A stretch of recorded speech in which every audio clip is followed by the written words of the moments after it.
So now in this video, we're not looking at a new circuit, we're looking at the circuit I used in my last video. I'll try to remember to link that video in the description, but we have here a voltage divider come into the threshold pin and the trigger pin of the 555 timer, and based on how much light is falling on the light dependent resistor, the output is changing. That's because the voltage is changing here. So right now the output is low. That's because we have higher than 2/3 of the power supply voltage being provided the pin. And then once we drop to below 1/3 of the power supply voltage, around that, the output changes. That's what we have now. Then it goes back to above 2/3 and it switches back. So we went over that last video. The thing we're going to focus on in this video, well, I was building that circuit, the two LEDs were on, and of course the output cannot be lighting both LEDs at the same time. So for a short period of time, and I wasn't really planning on explaining any of it in the video, I kind of thought maybe the output was disconnected, but that doesn't make sense. The output's either high or low. So ultimately I figured out that there's just oscillation. So right now it's floating right here. These two pins are not connected to anything. Magnetic fields around us are bombarding it. So the current through the wires around me and stuff are changing directions 60 times a second, and that may be influencing the power also through the rails here and whatnot, but normally it's not noticeable.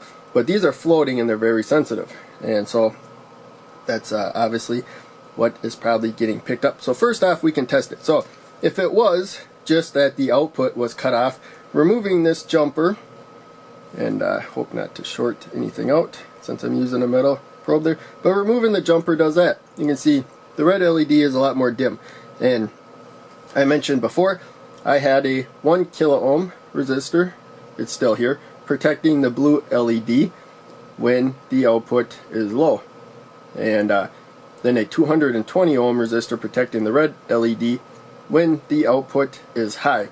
And that is because, as you can see, the blue LED is brighter than the red LED. Right now they're passing the same current. So it's going through, when you go positive to negative, it's going through the resistor, that LED, and then that LED, and then the resistor. So all four of these components have the same amount of current going through them. The two LEDs are blocking about 1.5 volts each because it's low current right now.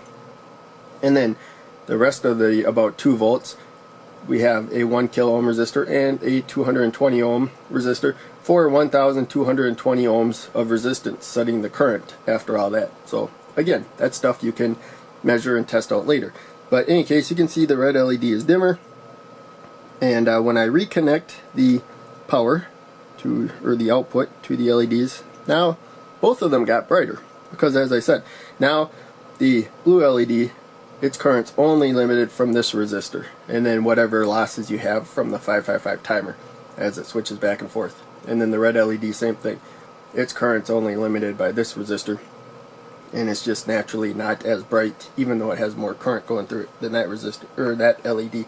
So in any case, we can also test it with an oscilloscope. So that's one of the things I really love about the Lyumi LM2001. In fact, that's what sets it apart from my other meters, is it has an oscilloscope function, and it costs probably about 3 times as much. So it doesn't come cheap, but oscilloscopes themselves aren't cheap. So in any case, you just kind of randomly hit buttons. I don't think, I didn't read the manual, but I don't think there's really any way to know exactly what to hit until you test this out a bit. But in any case, we're going to go to the negative rail. So right now you can see the noise around us. As I said before, household power in the United States, the current changes, goes one direction and then the other 60 times a second. And so you're seeing that. Sometimes it's going one way, and then sometimes it's going the other way. It's alternating back and forth about 60 times a second. And now we'll go to the output of the trim pot. So this is a either on or off, and so there's a middle point, and so that's probably about 2.5 volts or something. Actually on there it says about 2 volts, so looks like we're probably going from about 0 volts to 4 volts. But in any case, there are some losses in the 555 timer. there you can see we have the same frequency, 60 hertz, 0.06 kilohertz, and right now it's a square wave. Sometimes high, sometimes it's low. So the output is just going high and low so fast, so it's turning the LEDs on and off so fast that you can't tell. You just see a steady glow because your eyes can't see that speed. And I don't even know if they take just a little bit of time to dim or not, or if they turn off completely and you don't notice it. I'm not sure. That's another thing.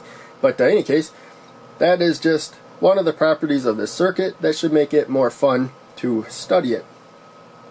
These polarity indicator LEDs. So if you do something like this and you notice something wrong, maybe this will help you figure out what it is later on.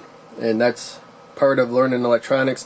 You learn all kinds of properties of components and stuff, and for a while you don't know what to do with that knowledge, but you know, you build circuits and stuff and suddenly it just pops up and you know about it because you studied it before. So in any case, hope this helps you somewhere along the line. Thank you for watching, and I will see you in the next video.